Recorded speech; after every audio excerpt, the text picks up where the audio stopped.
भारतीय राष्ट्रीय आंदोलन के विशेष टॉपिक रॉलेट कानून के साथ आपके बीच उपस्थित हैं।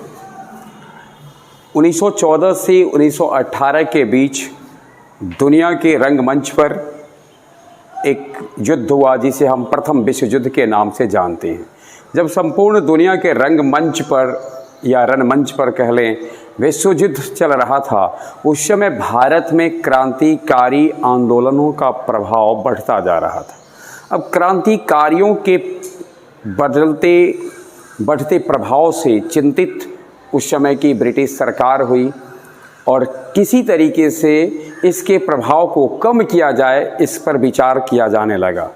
क्रांतिकारियों के प्रभाव को कम कर कैसे किया जाए, इसके लिए ही एक कमेटी गठित की गई सिडनी रॉलेट के अध्यक्षता में। सिडनी रॉलेट की अध्यक्षता में क्रांतिकारियों के प्रभाव को कम कैसे किया जाए, इसके लिए कमेटी गठित की गई। इस कमेटी को हम रॉलेट कमेटी के नाम से जानते हैं। रॉलेट कमेटी ने अर्थात सिडनी रॉलेट की अध्यक्षता में जो समिति गठित की गई थी, इस कमेटी ने तमाम विचारों के बाद 1918 ईस्वी में अपना रिपोर्ट प्रस्तुत किया। 1918 ईस्वी में रिपोर्ट प्रस्तुत किए गए। जो विचार जो सुझाव दिए गए थे, वो सुझाव से भारतीय सहमत नहीं थे, भारतीय असहमत थे। इन तमाम असहमति के बीच में केंद्रीय विधानमंडल में दो विधेयक फरवरी 1919 में लाए गए। फरवरी 1919 में जो विधेयक लाया गया केंद्रीय विधानमंडल में, इस पर बहस होने के बाद इन दोनों विधेयकों को मार्च 1919 ईस्वी में असेंबली ने पारित कर दिया। अब जब कोई असेंबली के द्वारा पारित हो जाए तो विधि बन जाता है, कानून बन जाता है। विधेयक था तब तक जब तक कि वह सदन के पटल पर रखा गया था। सदन ने जब उसे पारित कर दिया, वो विधेयक हो गया और अब नियम हो गया, कानून बन गया और उसको हम लोग रॉलेट कानून के नाम से जानते हैं। इसमें खास बात क्या थी? मजिस्ट्रेट को अधिकार दिया गया था संदेह के आधार पर, शक के आधार पर आप किसी को गिरफ्तार कर सकते हैं, गिरफ्तार करवा के उसको सजा सुना सकते हैं, उस पर फैसला कर, उसके ऊपर मुकदमा दर्ज कर सकते हैं, सजा सुना सकते हैं, फैसला कर सकते हैं, अपना फैसला दे सकते हैं। अब इससे एक खास अधिकार जो बंदियों को मिलता है, बंदी प्रत्यक्षीकरण का, जिसके तहत अदालत में हर आरोपी को यह अधिकार दिया जाता है कि आपके ऊपर जो आरोप हैं इसकी सफाई आप दें, अपनी तरफ से सफाई दें।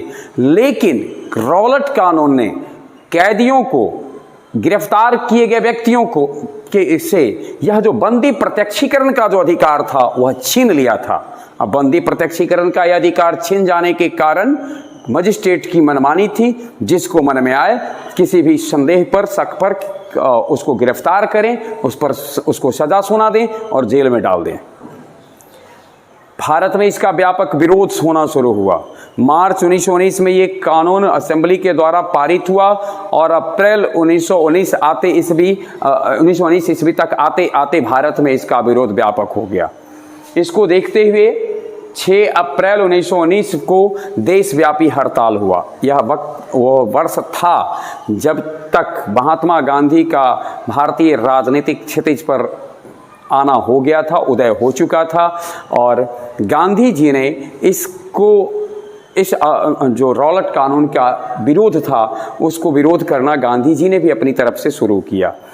6 अप्रैल 1919 को जो देशव्यापी हड़ताल था वो गांधी जी के द्वारा ही बुलाया गया था, जिसका नेतृत्व दिल्ली में किया स्वामी श्रद्धानंद जी ने। दिल्ली में हुए ने इस विरोध पर अंग्रेजों के जो दमनकारी नीति थी, इसमें कई लोग घायल हुए। गांधी जी को बुलावा मिला श्रद्धानंद जी का और सतपाल जी का। तो डॉक्टर सतपाल और श्रद्धानंद जी के बुलावा पर गांधी जी दिल्ली की ओर प्रस्थान किए। 8 अप्रैल को दिल्ली पहुंचने से पहले ही हरियाणा में पलवल में उनको गिरफ्तार कर लिया जाता है। ध्यान में रखना है, 8 अप्रैल को गांधी जी को पलवल में गिरफ्तार किया गया, हरियाणा में। बुलाया गया था स्वामी श्रद्धानंद जी के द्वारा और सतपाल जी के द्वारा, इनको बुलाया गया था दिल्ली। लेकिन रास्ते में ही इनको अरेस्ट किया गया और उसके बाद बम्बई भेज दिया गया, बम्बई राज्य में। वहाँ अहमदाबाद पहुँचे। 13 अप्रैल तक स्थिति सामान्य हो गई थी। गांधी जी को 13 अप्रैल अहमदाबाद में भेज दिया गया 13 अप्रैल को। अब बम्बई राज्य हमने कहा है, उसी राज्य से 2 राज्य का बाद में चलकर भारत में उदय होता है, जिसे आज हम महाराष्ट्र और गुजरात के नाम से जानते हैं। इस अधिनियम में जो प्रबंध किए गए थे, इसके लिए इसे काला कानून का नाम दिया गया। यानी यह काला कानून से और आतंकवादी अपराध अधिनियम, सरकार ने तो इसे आतंकवादी अपराध अधिनियम दिया, लेकिन भारतीयों ने इसे काला अधिनियम कहा। सरकार की दृष्टिकोण से था कि हम इसको, यानी जो आतंकवादी प्रक्रिया है, इसको बंद करने की कोशिश कर रहे हैं। भारतीयों ने इसे काला अधिनियम कहा। खास बातें थी, नो अपील, नो वकील, नो दलील, बिना अपील, बिना वकील, बिना दलील से ये भरा था। इस रौलट कानून के कारण जो देश में व्यापक विरोध हुआ, इसी की परिणति थी जालियांवाला बाग हत्याकांड। तो जालियांवाला बाग में क्या हुआ था, इसकी कहानी के साथ हम अगले एक जानकारी और हम लेते चलें। महात्मा गांधी ने रौलट कानून के विरुद्ध आंदोलन चलाने के लिए एक विशेष सत्याग्रह सभा गठित की थी। गांधी जी के द्वारा गठित इस सत्याग्रह सभा के मुख्य व्यक्ति थे लाल दास, द्वारकादास, शंकरलाल बैंकर, उमर सोमानी, बीजी हरिमन आदि थे।